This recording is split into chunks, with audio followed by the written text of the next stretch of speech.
स्वागत है आप सभी का एक बार फिर से साइंस क्लासेज में। और हम आपके लिए लेके आ गए हैं सॉलिड स्टेट का लेक्चर नंबर 2। और आज हम बात करेंगे लैटिस पॉइंट और यूनिट सेल के बारे में। तो आगे जो हम बात करें लैटिस पॉइंट और यूनिट सेल के बारे में, इससे पहले हम आपको बताना चाहेंगे कि आप इस चैनल पे इंग्लिश और साइंस दोनों की क्लासेज साथ साथ देख सकते हैं। आपको लगातार यहाँ पे इंग्लिश के भी जो क्लासेज है वो मिल रही है 10th और 12th के लिए, और अभी जो हम चालू किए केमिस्ट्री के लिए है।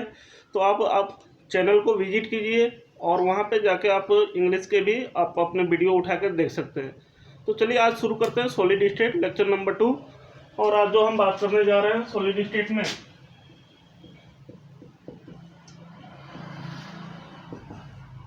आज जो बात होगी सबसे पहले बात होगी लैटिस की,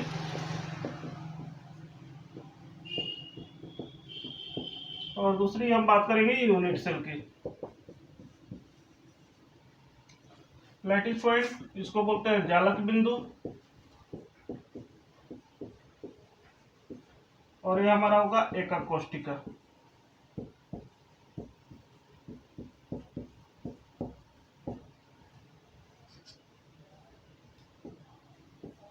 चलिए बारी बारी से इन दोनों के बारे में समझते हैं कि जालक बिंदु क्या होता है और यूनिट सेल क्या होता है। तो जैसा कि पिछले लेक्चर में आपने देखा कि हमने ठोस के बारे में जाना कि ठोस हमारे दो प्रकार के होते हैं, क्रिस्टलीय और अक्रिस्टलीय। क्रिस्टलीय के बारे में इस पूरे चैप्टर में पढ़ना है तो क्रिस्टलीय की बात कर रहे हैं, और उसकी व्यवस्था क्या होती है उसी के बारे में है कि जालक बिंदु क्या होते हैं, एकक कोष्ठिका क्या होती है, या जो ठोस होते हैं उनकी संरचना कैसे बनती है। तो जो लैटिस की केवल बात करते हैं तो लैटिस में हम बोलते हैं कि रेगुलर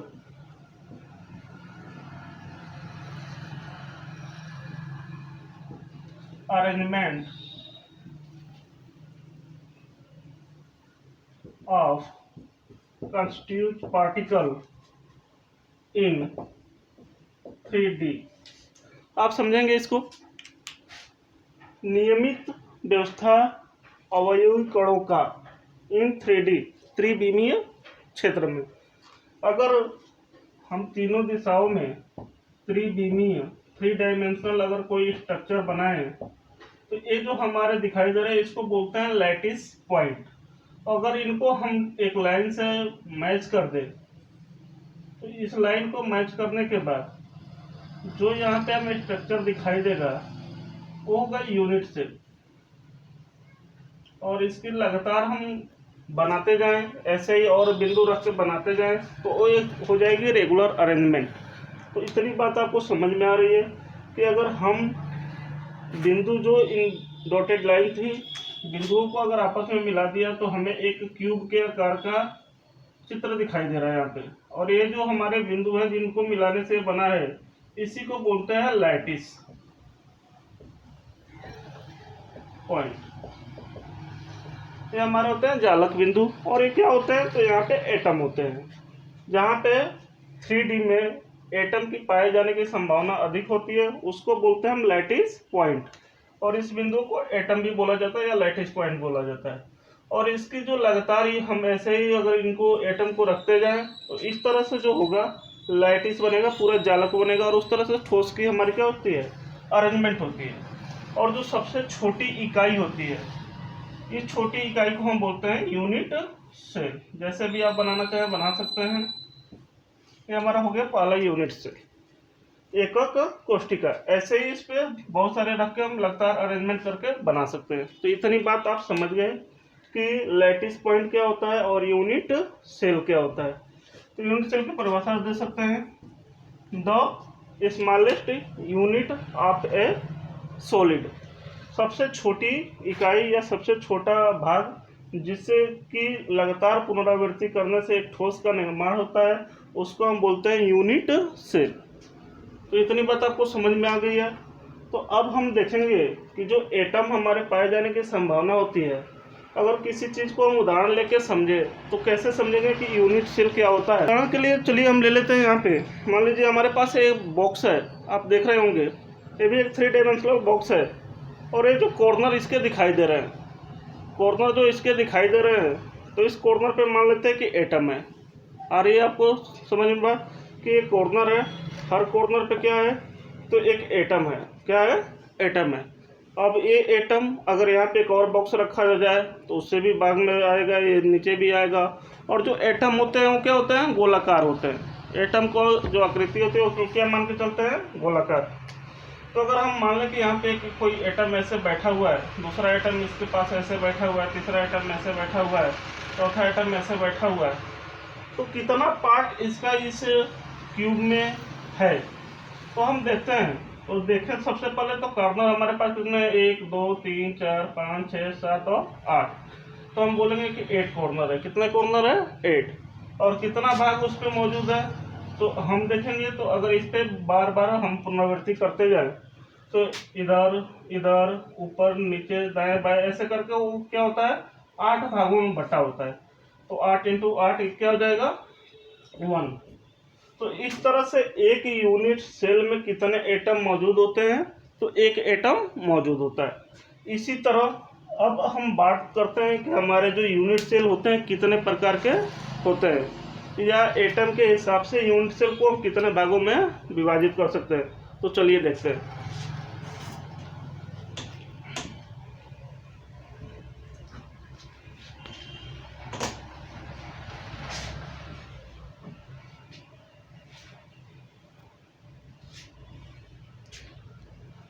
तो सबसे पहले हम लिख लेंगे यहाँ पे, मान लीजिए क्लासिफिकेशन ऑफ यूनिट सेल, एकक कोष्ठिका का वर्गीकरण। और ये यूनिट सेल का जो वर्गीकरण हम करते हैं, या टाइप्स ऑफ यूनिट सेल भी बोलते हैं इसको, तो इसका जो वर्गीकरण होता है, ये वर्गीकरण हम निम्न 4 भागों में करते हैं। और ये चारों भागों को हम बारी बारी से देखेंगे। तो सबसे पहला जो हम लेके चलते हैं वो होता है simple unit cell.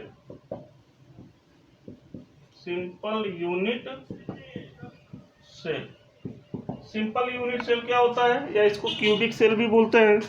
Simple unit cell हमारा क्या होता है, तो जो भी हमारे एटम मौजूद होंगे वो केवल कॉर्नर पे मौजूद होंगे। तो ऐसे यूनिट सेल को हम बोलेंगे सिंपल यूनिट सेल। इसको आप मिला लीजिए यहाँ से। अब यहाँ पे जो कॉर्नर दिख रहे हैं सब पे एटम बैठा लीजिए आप, कि हाँ यहाँ पे क्या होगा, जो भी कॉर्नर है वहाँ पे क्या होंगे, एटम होंगे। और आपको एक बात क्लियर होनी चाहिए कि जो कॉर्नर पे एटम होते हैं उनका 1/8 पार्ट ही उस क्यूब में भाग लेता है। तो कितने कॉर्नर हो गए, 8। 1 2 3 4 5 6 7 और 8। और कितना पार्ट इसका भाग ले रहा है इसमें, तो 1/8। तो इसमें कितने एटम निकल के आ गए, तो हमारा हो गया 1 एटम। तो इसकी परिभाषा क्या दे सकते हैं, तो all the constituent particle present at corner। जितने भी हमारे अवयवी कण या एटम होंगे सभी के सभी कॉर्नर पे मौजूद होंगे। तो उसको हम बोलेंगे सिंपल यूनिट सेल। और इसमें कितने एटम निकल के आते हैं, तो एक एटम। इतनी बात सबको क्लियर है। तो अब आगे बढ़ते हैं और दूसरे की बात करते हैं। दूसरा हम लेते हैं फेस, या इसके अलावा हम दूसरा ले लेते हैं बॉडी सेंटर यूनिट सेल। इसको बीसीसी भी बोला जाता है, इसको या सीसी बोलते हैं हम। तो इसमें क्या होता है, तो सबसे पहले तो बना के देख लें। ये हमारा क्या हो जाएगा, एक यूनिट सेल हो गया, ठीक है। और ठीक कॉर्नर पे तो यहाँ पे यूनिट सेल है तो होगा ही होगा, हर कॉर्नर पे एक एक एटम होगा। तो ये बात तो आपको क्लियर है। और इसके अलावा बॉडी सेंटर यानी बॉक्स के एकदम बीचों बीच, क्यूब के एकदम बीचों बीच एक एटम होगा। तो अब इसके हम देखें कि कितना एटम टोटल इसमें मौजूद है। तो टोटल एटम के लिए हम कर सकते हैं कि टोटल एटम कितने हैं। तो सबसे पहले तो 1/8 गुणे 8, 8 कॉर्नर पे मौजूद है और 1/8 भाग उसमें है, प्लस एक हमारा जो है बॉडी के बीचों बीच है और किसी से भाग नहीं ले रहा है। जैसे मान लीजिए एक कमरा है और बीचों बीच में एक गेंद रख दी जाए, तो क्या किसी से भाग लेगा, किसी और में बटा होगा, तो नहीं। तो उसी तरह ये हो जाएगा हमारा, एक तो कट के 1 और 1 2। तो इसमें हमारे कितने एटम निकल के आ गए, 2। इतनी बात आपको समझ में आ रही है। बाकी जो दो बच रहे हैं, चलिए आगे देखते हैं। तो इसको बोलते हैं, याद रखेगा, SCC, और इसको हम बोलते हैं BCC। BCC type of unit cell और SCC type of unit cell. तो इस तरह से आप लिख सकते हैं। इसमें क्या होगा, परिभाषा अगर लिखना चाहें तो हम लिख देंगे ऑल पार्टिकल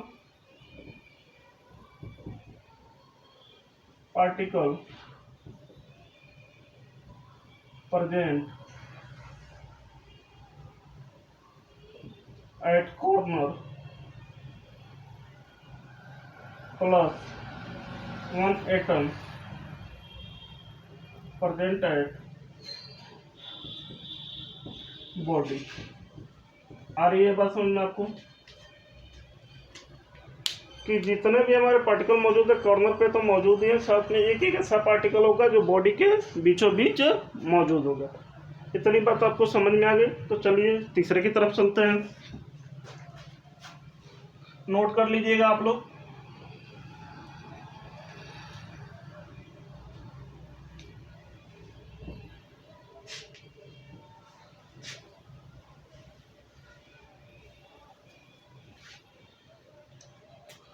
तीसरा हम बात करते हैं फेस सेंटर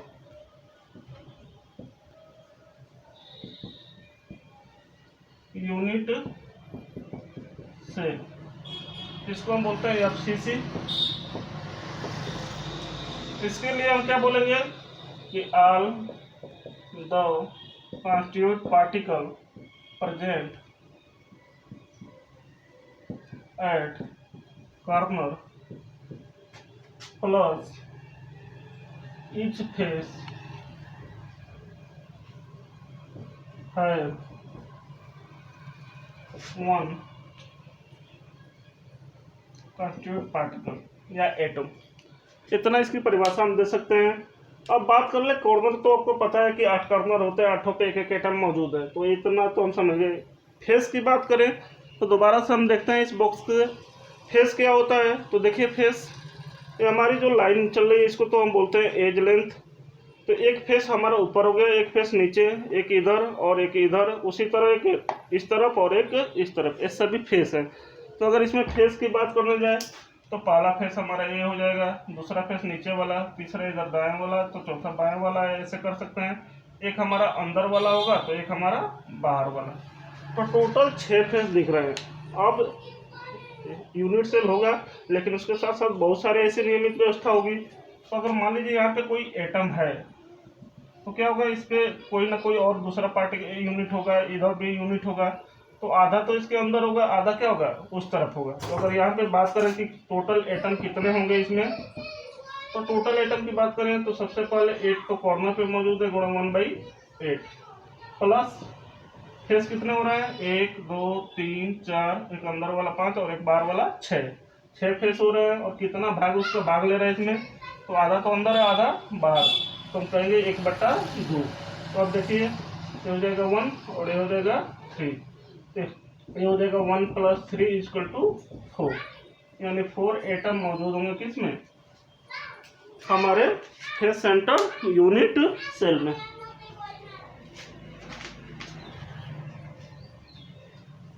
आगे जो बात करेंगे वो हमारा होगा एंड सेंटर यूनिट सेल। और एंड सेंटर यूनिट सेल की जब बात करते हैं हम तो यहीं पे देख लेते हैं, हमारा जो चौथा होगा and centre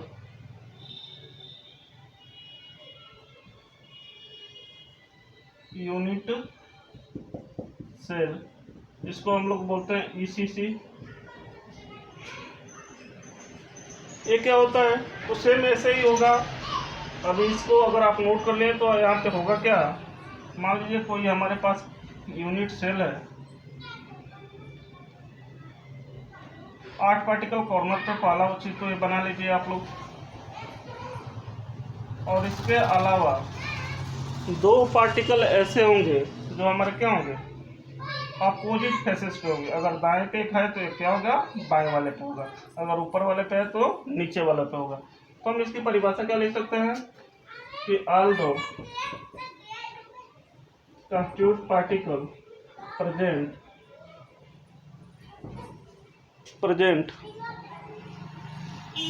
at corner plus 2 constitute particle present at opposite faces.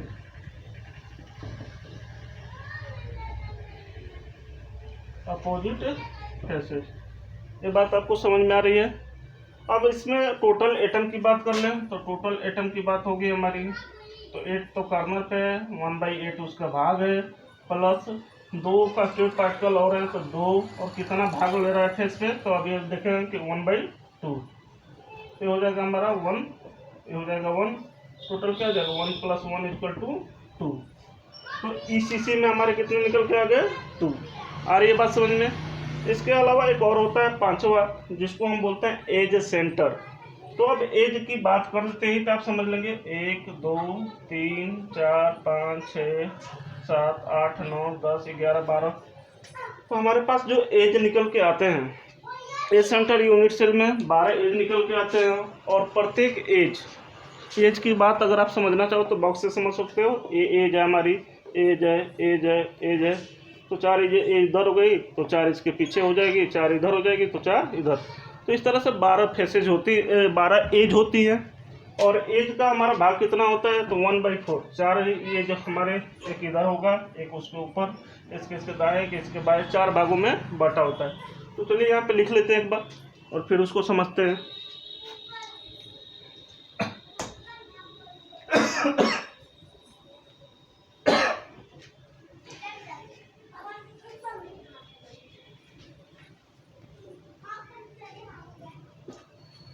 पांचवा जो हम पढ़ते हैं ये होता है हमारा एज सेंटर्ड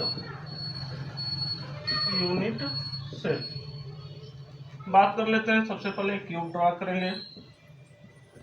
क्यूब को हम क्या करेंगे, सभी कॉर्नर को एक साथ मिला लेंगे।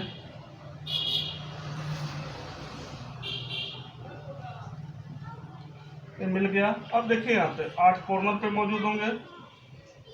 पहला काम तो यही आपको करना है, 8 कॉर्नर पे एटम हम बना लेंगे। इसके अलावा एज देखिए, तो हमारा पहला एज एक लेंथ ये हो गई, एक एज, तो ये हमारा 1 हो गया। इसके अलावा ये 2 3 4 5 6 7 8 9 10 11 और 12। इस तरह से हमारे पास 12 एज हैं। तो हम इसको लिख सकते हैं टोटल एटम कितने होंगे इसमें। तो टोटल एटम जो होंगे 1, सबसे पहले 8 हमारे क्या हैं, 8 हमारे कॉर्नर पे मौजूद हैं और 1/8 क्या है इसका पार्ट है, प्लस 12 पार्टिकल हमारे कितने हैं एज पे मौजूद हैं। और यहाँ सब जगह पे एटम होगा, एज पे हम बात कर रहे हैं। तो और ये बात समझ में आपको, सब जगह पे एटम होगा। और यह जो एटम होगा 4 भागों में बटा होगा, तो हम लिख देंगे 1/4, 1 3, ये हो जाएगा हमारा 1 और प्लस 3 = 4। तो टोटल एटम कितने निकल के आ गए एज सेंटर यूनिट सेल में 4। तो इतनी बात आपको अगर समझ में आ गई हो कि क्लासिफिकेशन ऑफ यूनिट सेल या टाइप ऑफ यूनिट सेल कितने होता है, तो आप बोलेंगे 5 प्रकार के होते हैं। SCC simple unit cell, BCC body centre unit cell, FCC face centred unit cell, ECC end centred unit cell, और 5वां हमारा होता है एज सेंटर यूनिट सेल। तो इस तरह से आप इसको देख सकते हैं कि इसमें कितने एटम है वो निकाल सकते हैं उसके भाग को। और अब हम बात करेंगे आगे, अगर आपको 5 चीज़ समझ में आ गई है तो यूनिट सेल में पैरामीटर क्या होते हैं, और उस पैरामीटर को अगर हम चेंज करते जाएं तो उसके हिसाब से कितने प्रकार के टाइप ऑफ संरचना जो स्ट्रक्चर होंगे वो फॉर्म होंगे, उसको हम बोलते हैं ब्रेवियस लैटिस, और वो 14 प्रकार के होते हैं। तो आइए सीखते हैं कैसे ब्रेवियस लैटिस के बारे में सीखेंगे। तो ब्रेवियस लैटिस की बात करें उससे पहले हम कुछ यहाँ पे पैरामीटर की बात करेंगे। तो सबसे पहले मान लीजिए हमने एक यूनिट सेल बना लिया।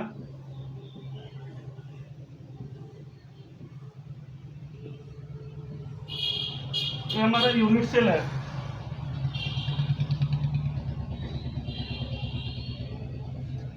अब यहाँ पे हम बात करें तो इसको हम बोलते हैं एज। ये जो लाइन जो हम एटम को मिला रहे हैं, इस लाइन को बोलते हैं एज लेंथ। क्या बोलते हैं? Edge length. अभी एज लेंथ की बात करें तो मान लीजिए एक एक्स एक्सिस पे है, एक वाई एक्सिस पे है, एक जेड एक्सिस पे है। तो तीनों एक्सिस पे मान लीजिए जो हमारा ए है एज लेंथ, इसके बीच के इसके बीच की जो हमारी है बी है, और इसके बीच की सी है। तो ए बी सी हमारी क्या हो गई? As length. एज लेंथ ये हमारा हो गई कोर की लंबाई। इसको बोलते हैं कोर की लंबाई। और ये क्या हो गया? ए बी और सी।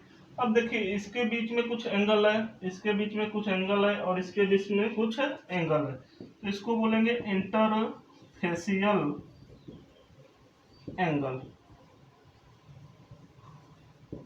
और इसको हम लिखते हैं अल्फा, बीटा और गामा से। अब देखिए अल्फा कौन सा कोण होगा, बीटा कौन सा कोण होगा, गामा। तो इसमें एक छोटा सा ट्रिक है। अगर ए और बी के बीच में आ रहा है तो ए और बी, तो उसके नीचे सी वाला कोण लिख देंगे। तो ए और बी के बीच में यहाँ पे कौन सा कोण होगा? तो गामा। अब ए और सी के बीच में कौन होगा? तो बी वाला, तो यहाँ पे लिख देंगे बीटा एंगल होगा। और बी और सी के बीच में क्या होगा? तो ए वाला, तो यहाँ पे लिख देंगे अल्फा। इतनी बात आपको समझ में आ रही है? पैरामीटर किसको क्या लेंगे? एज लेंथ हमारी क्या होगी? कोर की लंबाई क्या होगी? और अक्षीय कोण क्या होंगे? तो कोर की लंबाई हो जाएगी ए बी सी, कोरों की लंबाई, और अक्षीय कोण क्या होंगे? Alpha beta gamma. अल्फा कहाँ रखना है? तो बी और सी के बीच में। गामा कहाँ रखना है? तो ए और बी के बीच में। और बीटा कहाँ रखना है? तो ए और सी के बीच में। तो इस तरह से आप आसानी से कोणों को भी रख सकते हैं। अब इन पैरामीटर को अगर वेरिएबल करते जाएं, बदलते जाएं या कुछ चेंज करें तो कितने प्रकार की संरचना फॉर्म होगी, उसी को हम बोलते हैं ब्रेविस लैटिस। और यह 14 प्रकार की होती है। तो चलिए बात करते हैं ब्रेविस लैटिस की। तो चलिए बात कर लेते हैं ब्रेविस लैटिस के बारे में। जो यहाँ पर 7 तरह के लिखे गए हैं, अगर इसमें हम गिनती करें कितने यूनिट सेल बनते हैं, तो ये बनते हैं 3 2 4 1 1 2 1। तो इस तरह से गिनती करें तो 3 2 5 4 9 1 10 1 11 2 13 1 14। तो टोटल हमारे पास जो ब्रेविस लैटिस निकल के आते हैं वो होते हैं 14। और ये सब क्या होते हैं? जैसे 3 है तो इसमें कौन कौन सा होगा? 2 4 1 1। जैसे इसमें केवल एससीसी दिखाई देता है, इसमें एससीसी दिखाई देता है, इसमें बाकी 3 दिखाई देते हैं। तो इस तरह से आप देख सकते हैं कि ब्रेविस लैटिस हमारा 14 टाइप के होते हैं। याद करने के लिए सबसे पहले इनका जो पहला अक्षर है इसको याद रखिए, CTO हार मत। तो इस तरह से आप याद रख सकते हैं। 3 2 4 1 1 2 1, इसको भी याद रख सकते हैं। इसको याद करने का क्या ट्रिक है? तो जो क्यूबिक होता है, सबसे पहले तो 3 में लगातार अल्फा बीटा गामा तीनों 90 डिग्री का होता है, तो आप तीनों इसको लिख सकते हैं। इसमें ए बी सी तीनों बराबर होते हैं, इसमें ए बी बराबर होता है, सी बराबर नहीं होता है, इसमें तीनों बराबर नहीं होता है। तो पहले इसको कैंसिल किया, फिर इसमें दोनों को कैंसिल किया, नॉट इक्वल टू हो गया। अब ये दूसरे वाले को उठा के एक के बाद रख देते हैं, एक तीसरे वाले को उठा के बाकी नीचे 2 वाले में रख देते हैं, पहले वाले को उठा के यहाँ पे रख देते हैं। तो इस तरह से आप इसको याद रख सकते हैं। ये तीनों अल्फा बीटा गामा शुरुआत में तीनों में क्या होंगे? 90 डिग्री के बराबर होंगे। चौथे वाले में क्या होता है? अल्फा बीटा 90 होता है लेकिन गामा 120 हो जाता है। इसमें क्या होता है? अल्फा बीटा गामा बराबर तो होंगे लेकिन 90 डिग्री के बराबर नहीं होंगे। और इसके बाद अल्फा और गामा 90 डिग्री हो गए जबकि बीटा 90 डिग्री नहीं होगा। और लास्ट वाले में क्या होगा? ये तीनों के तीनों एंगल बराबर नहीं होंगे 90 डिग्री पे, लेकिन तीनों के तीनों आपस में बराबर नहीं होंगे। तो इस तरह से आप इसको समझ सकते हैं। अब अगला जो वीडियो लेके हम आ रहे हैं उसमें हम बात करेंगे पैकिंग एफिशिएंसी और पैकिंग डेफिशिएंसी। जो हमारी कैसे किसी क्लोज्ड पैक करते हैं, किसी ठोस को बनाते हैं, तो क्या उसकी एफिशिएंसी होती है, क्या उसमें कुछ खाली स्थान रह जाता है जिसको वॉइड बोलते हैं, तो उसके बारे में पढ़ेंगे। तो आप नेक्स्ट वीडियो को देखना मत भूलिए। और 2 से 3 लेक्चर और लगेंगे इसको ख़त्म करने के लिए पाठ को, और उसके बाद एक अलग से वीडियो बनाऊंगा अभ्यास पे, जहाँ से आप प्रश्न को समझ सकते हैं। जैसा कि अगर प्रश्न की बात करें तो इसमें आप देख सकते हैं ये हमारा हेक्सागोनल षटकोणी, और इसके अलावा जैसे आप किताब में देखें तो इंटेंस क्वेश्चन में दिया हुआ है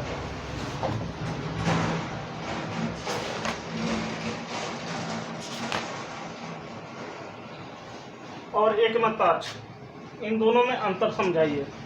कि षटकोणी में और एक नत्ताक्ष में अंतर समझाइए। आप पाठ्यनिहित प्रश्न में देखेंगे तो दिखाई देगा। तो हम लिखेंगे षटकोणी में ए बी बराबर होता है जबकि सी बराबर नहीं होता है, और अल्फा बीटा 90 डिग्री पर होता है, गामा 120। जबकि एक नत्ताक्ष में अल्फा ए बी सी तीनों हमारी एज लेंथ बराबर नहीं होती है, अल्फा और गामा 90 होता है जबकि बीटा 90 के बराबर नहीं होता है। इतनी चीज़ें लिखनी होती है ब्रैकेट से अगर कोई सवाल पूछ देता है।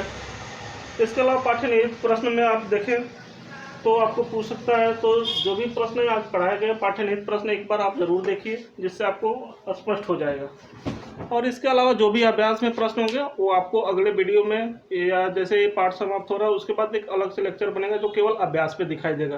तो बने रहिए आप हमारे साथ। इस वीडियो को, इस लेक्चर को जितना ज़्यादा से ज़्यादा हो सके शेयर करिए अपने दोस्तों के साथ, और लाइक करिए, सब्सक्राइब करिए और बने रहिए हमारे साथ। धन्यवाद।